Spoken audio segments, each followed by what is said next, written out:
안녕하세요. ETF. 정말 요즘 투자의 대세가 된 것 같습니다. 네, 그렇죠. 그런데 혹시 내가 투자하는 ETF는 어떤 운용사가 만들었지? 수수료는 얼마나 내고 있지? 하고 좀 깊이 생각해 보신 적 있으신가요? 오늘은 바로 이 지점, ETF의 이름 뒤에 숨겨진 그 운용사의 세계, 그리고 또 그들이 받는 수수료의 진짜 의미를 청취자께서 보내주신 자료를 통해서 아주 꼼꼼하게 한번 파헤쳐 보겠습니다. 네, 맞습니다. 이게 흔히 ETF는 그냥 뭐 지수를 따라가는 단순한 상품이다, 이렇게 생각하기 쉽지만 사실 그 뒤에는 굉장히 치열한 경쟁하고 또 운영 전략이 숨어 있거든요.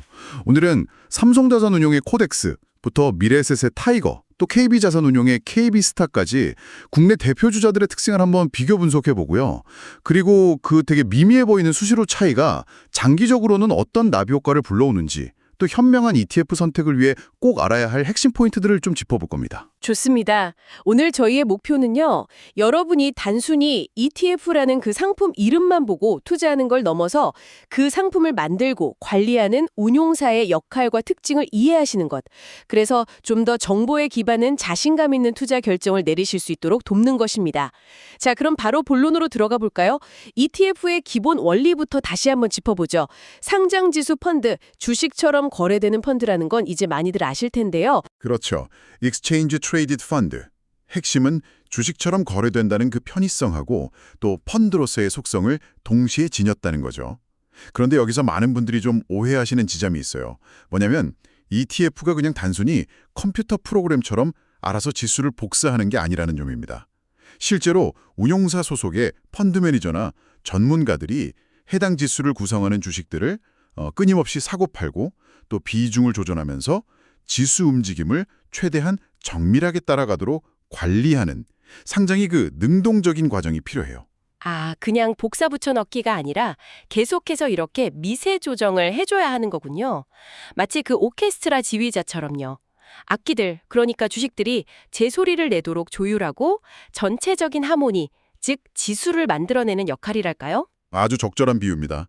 그 관리에는 여러 가지 구체적인 활동이 포함되는데요. 첫째는 당연히 지수 추종 관리겠죠. 코스피 200 ETF다. 그러면 코스피 200 지수 안에 있는 삼성전자, SK하이닉스 같은 종목들의 비중 변화에 맞춰서 ETF 포트폴리오 내 해당 주식 보유량을 실시간으로 조절하는 거죠. 지수가 정기적으로 변경되거나 수시 변경될 때마다 발빠르게 대응해야 하고요. 네네.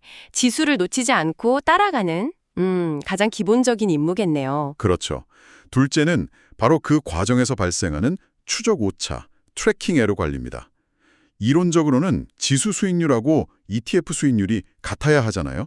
근데 실제 운영 과정에서는 거래 비용이라든지 자산 편출입에 따른 현금 보유, 이걸 캐시 드래그라고도 하는데요. 아니면 구성 종목 배당 처리 방식 차이, 이런 것들 때문에 미세한 오차가 발생할 수밖에 없어요. 이 오차를 얼마나 작게 유지하느냐, 이게 운용사의 역량을 보여주는 중요한 지표 중 하나죠. 오차가 작을수록 운용을 잘한다, 이렇게 평가받습니다. 잠깐만요. 추적 오차.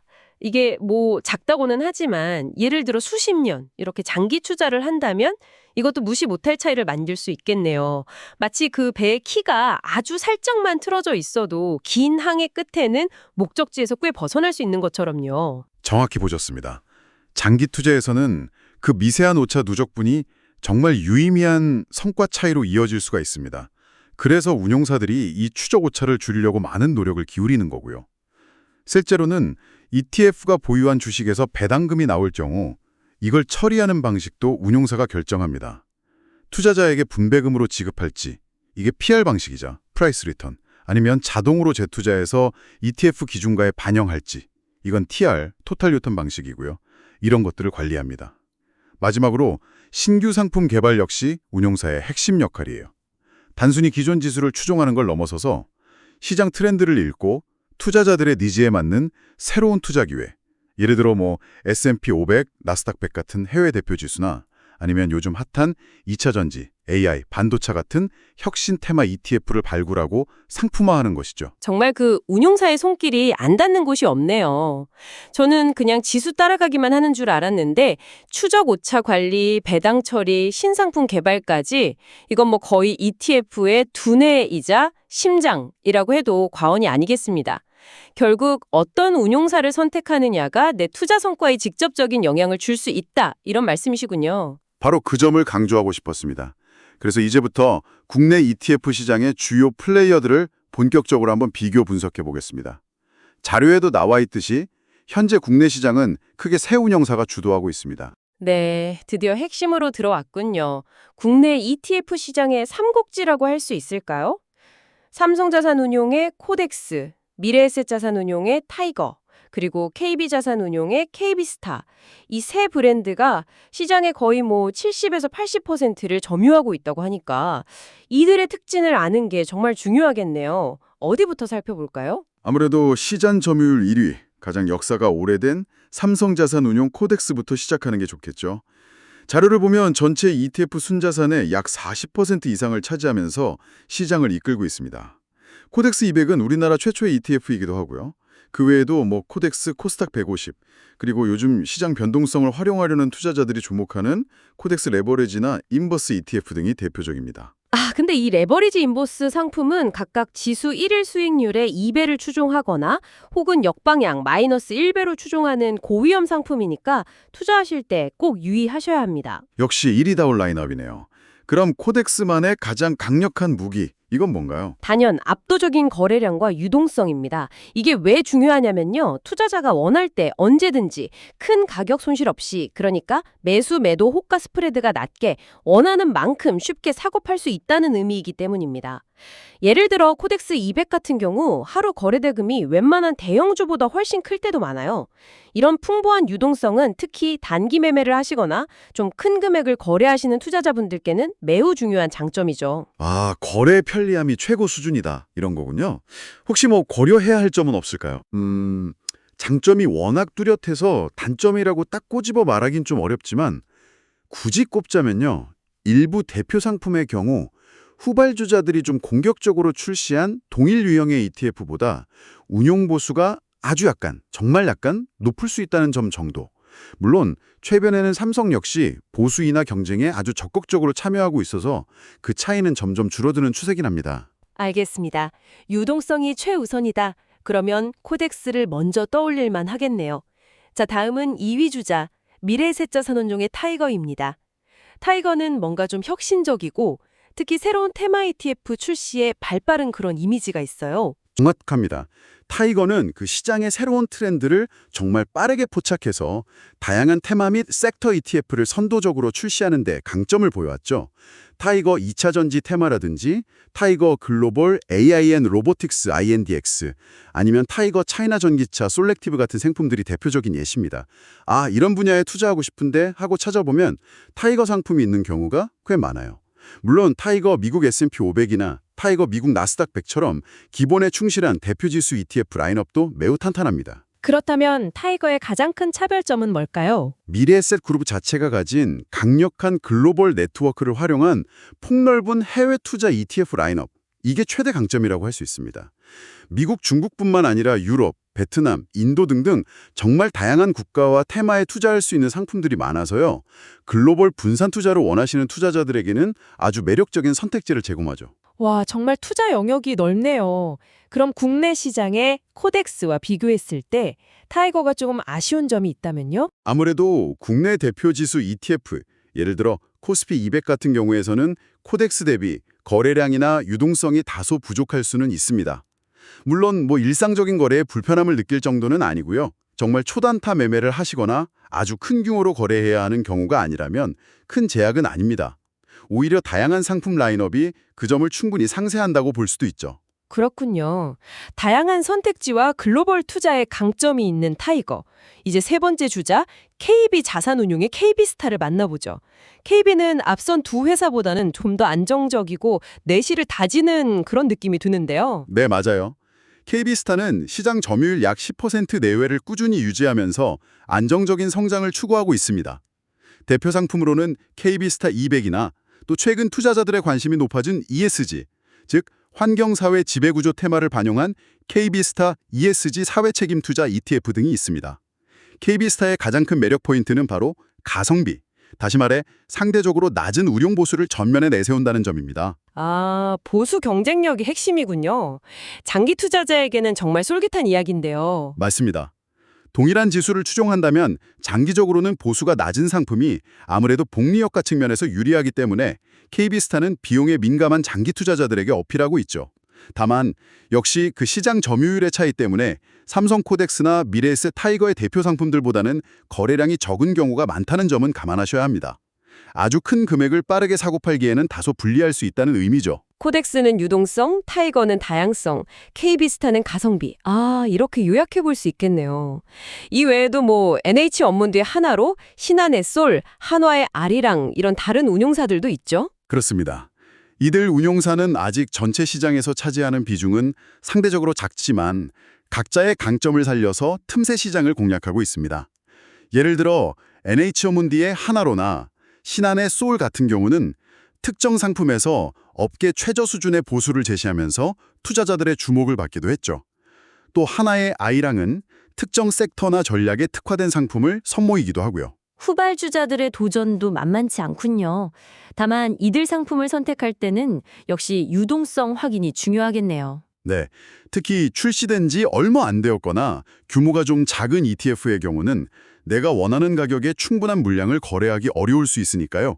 투자 전에 해당 ETF의 일평균 거래량이나 호가 스프레드를 꼭 확인하는 습관이 필요합니다. 자, 그럼 지금까지 나온 운용사별 특징을 바탕으로 청취자 여러분의 투자 스타일에 맞는 선택 가이드라인을 한번 그려볼까요?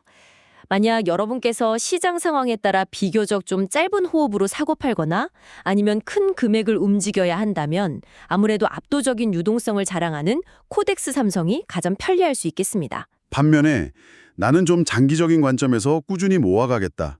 혹은 미국, 중국, 인도 등 다양한 나라나 4차 산업혁명 같은 특정 테마에 분산 투자하고 싶다 하시면 상품 라인업이 풍부하고 글로벌 투자에 강점이 있는 타이거, 미래에셋이 좋은 파트너가 될 수 있겠죠. 그리고 나는 10년, 20년 이상 묻어둘 생각이라 그 0.01%의 보수 차이도 아껴서 복리 효과를 극대화하고 싶다고 생각하신다면 저렴한 보수를 경쟁력으로 내세우는 KB스타 KB, 하나로 NH어문디, 술, 신한 등의 상품들을 꼼꼼히 비교해 보시는 것이 현명한 선택이 될 겁니다. 중요한 것은 어떤 운용사가 무조건 좋다 이게 아니라 나의 투자 목표와 스타일에 어떤 운용사의 어떤 상품이 더 적합한가 이걸 판단하는 겁니다. 네, 이제 자연스럽게 수수료 이야기로 넘어가 보겠습니다.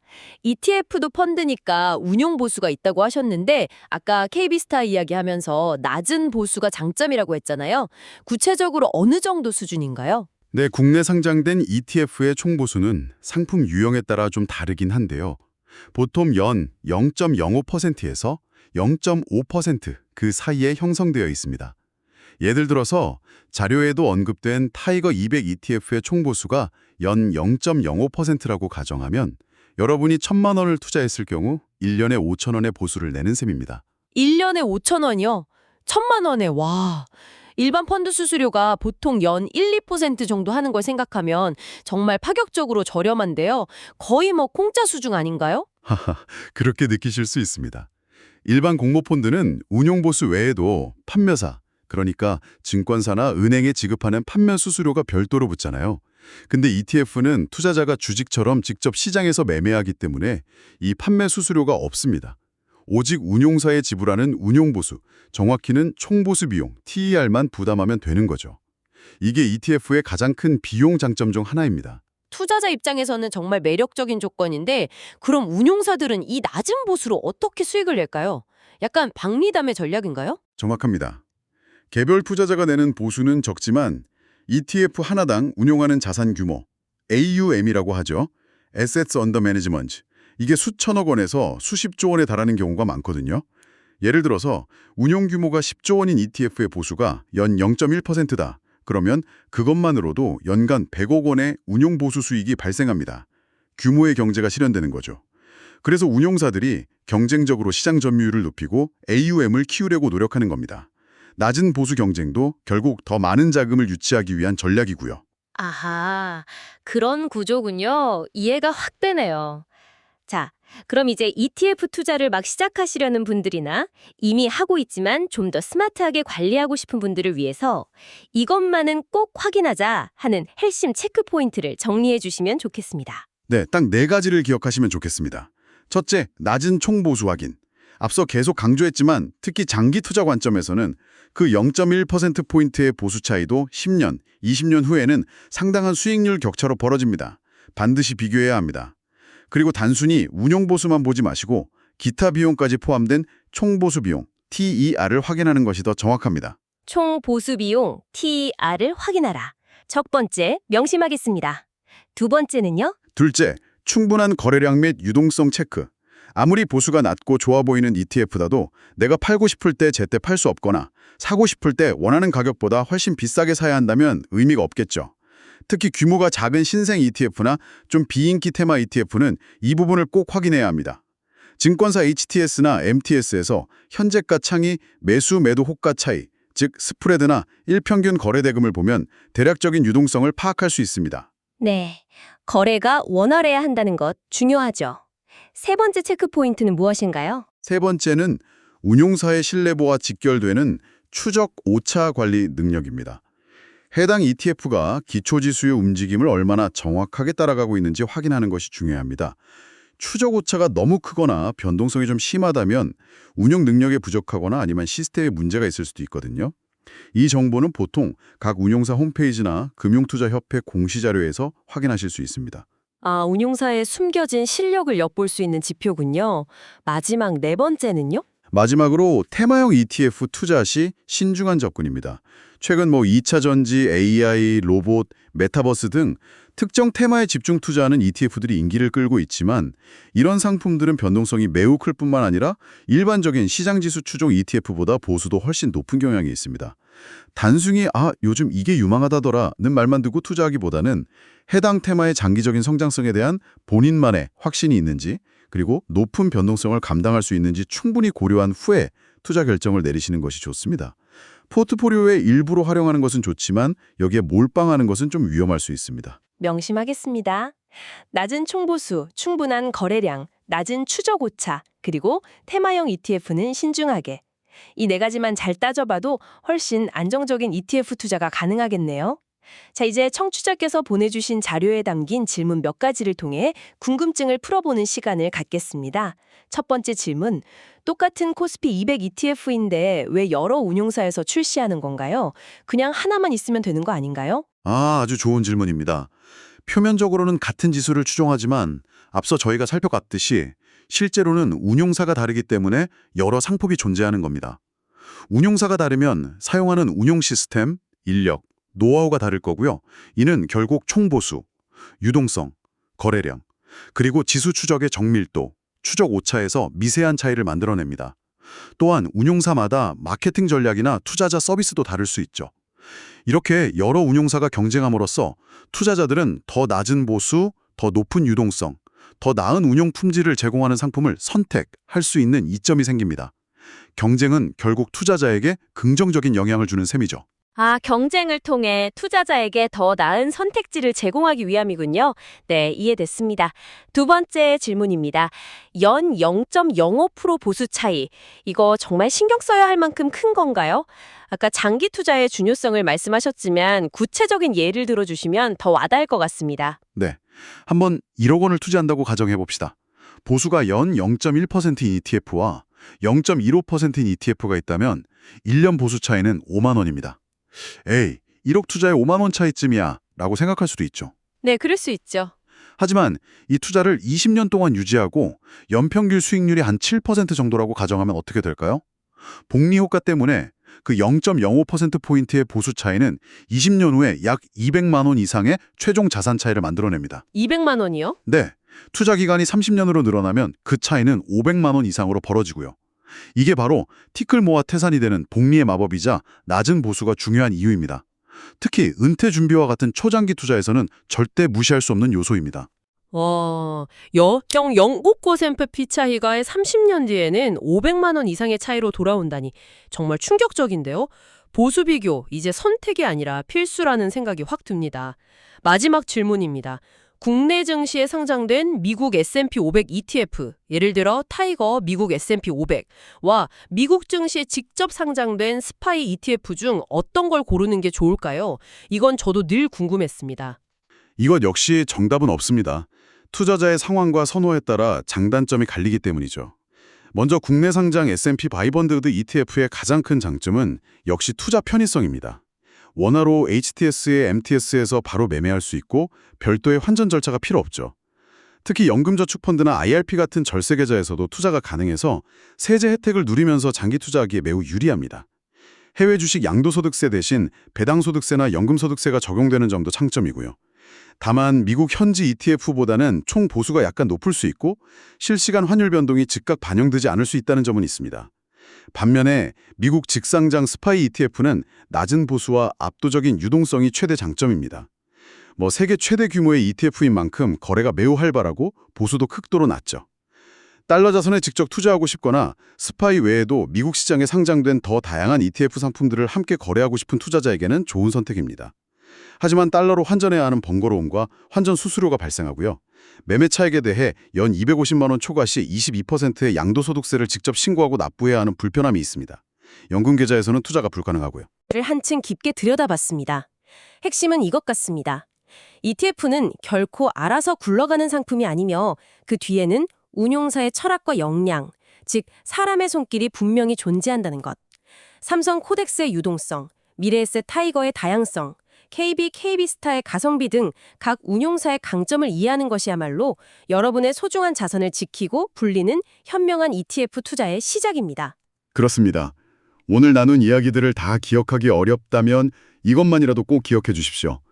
ETF를 고를 때 세 가지 필터, 낮은 총보수, TER, 충분한 거래량, 유동성, 그리고 믿을 수 있는 운영 능력, 낮은 추적 오차, 이 세 가지 기준만으로도 옥석을 가려내는데 큰 도움이 될 겁니다. 이 기준들을 가지고 상품 설명서나 운용사 공시자료를 조금만 더 들여다보는 습관을 들이시면 분명 투자 실패 확률을 크게 낮출 수 있을 거라고 확신합니다. 시간이었습니다. 마지막으로 오늘 나눈 이야기에서 한 걸음 더 나아가서 청취자 여러분께 생각해 볼 만한 질문을 하나 던지면서 마무리할까 합니다. 우리가 오늘 집중적으로 살펴볼 보수, 거래량, 추적 오차 이런 것들은 비교적 측정 가능하고 객관적인 지표들이잖아요. 그렇다면 혹시 이러한 숫자로 드러나지 않는 운용사의 또 다른 숨겨진 특징이나 철학이 장기적인 투자 성과에 영향을 미칠 수는 없을까요? 예를 들어서 그 운용사가 시장의 단기 변동성에 어떻게 대응하는지, 위기관리 시스템은 얼마나 탄탄한지, 혹은 최근 중요성이 커지고 있는 ESG 이슈에 대해 얼마나 진정성 있게 접근하는지 같은 것들 말입니다. 이런 무형의 가치까지 고려해 볼 수 있다면 여러분의 ETF 투자는 더욱 깊어지지 않을까요? 한 번쯤 고민해 보시면 흥미로운 통찰을 얻으실 수도 있을 것 같습니다.